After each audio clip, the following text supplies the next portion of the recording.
jaajëfal leen ci ànd bi ngeen di ànd ak ñun mbokku internet bu 5M TV Sénégal jaa ngeen jëf ci teewlu bi. mbokk yi siifur 5M TV Sénégal dal leen nag jàmm ci seen chaîne bi nga xam ne saa bu nekk rek yéen a ngi fiy toppee la nga xam ne moo di xibaar rapport bi nag di Mortalla Gueye ñi gën koo xam ci Nit Doff jamono ji nag jot nañ ab xibaar léegi nii nag ñu ñuy xamal ne daal nañ koy tegaat loxo ginnaaw bi ñu ko jàppee woon bàyyiwaat ko jamono ji daal nañ koy tegaat loxo mu nekk itam mbir moo xam ne nag doy na waar lool.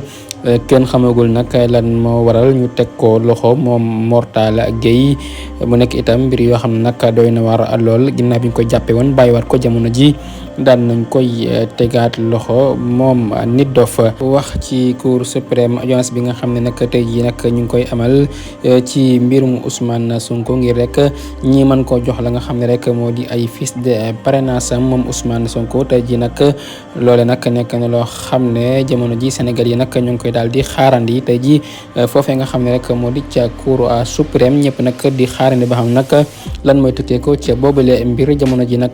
daan nañuy suspendre la nga xam ne rek moo di audience boobee nag ba 16h30 ñu tàmbaliwaat la nga xam ne rek moo di audience boobee nga xam ne jamono ji nag ñu bëri ña nga toog ca xottu nen di xaar rek mbir mi ndax kat nekk na loo xam ne daal nay doy waar lool ñi nga xam ne rek ñoo di ndaw yi ñoom jamono ji la ñuy xaarandi rek moo di le boobule audience daal di wàcc ñu mën a xam fan la ñuy daal di féete mu nekk itam loo xam ne jamono ji nag situation la boo xam ne jamono ji Sénégal mi ngi koy daal di dund.